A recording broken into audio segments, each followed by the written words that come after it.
Goeiemiddag. Ons is weer eens geseën, ons is weer eens tegen die oorwinningsnaam van ons koning Jesus en so baie keer dan dink ek in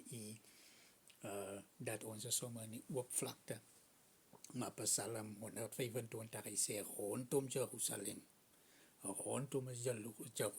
is berge. So is die Here rondom sy volk van nou af tot in ewigheid. Ja, is hy net vir 'n rukkie nie,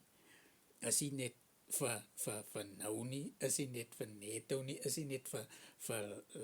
verlede maand gewees nie. Hy sê is tot in ewigheid. So is die Here rondom sy volk en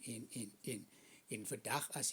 hy miskien voel, nee man, hy is alleen, nee man, hy is op in die vlakte, nee man, alles hy ook vandag in die woestyn, weet die Here is rondom hy en hy kan vasstaan in dit, man, hy kan vasstaan in dit, en hy sê verder, want die scepter van goddeloosheid sal nie rus op die erfdeel van die regverdigen is nie,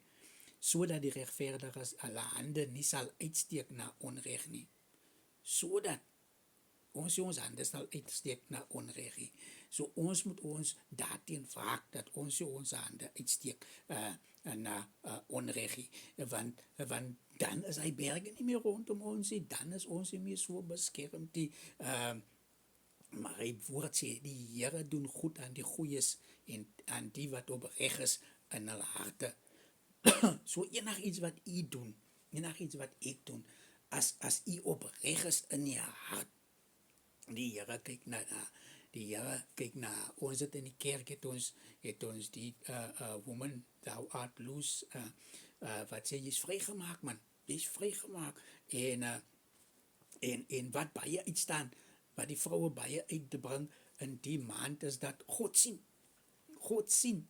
en God sien jou in al jou omstandighede man, God sien, hy sien, so jy hoef nie bevrees te wees, jy hoef nie te worry nie man, God sien as jou trane val, God sien as jy hartseer is, God sien as jy in 'n bekommernis is, God sien as jy siek is, hy sien alles man, maar hy sien ook wanneer jy verkeerd is, hy sien my ook wanneer ek verkeerd is, en daarom moet ek altyd dit in gedagte hou, God sien, en vandag is my bemoediging u net rondom Jerusalem is berge, en so is die Here rondom sy volk, en u moet 'n geseënde dag hê.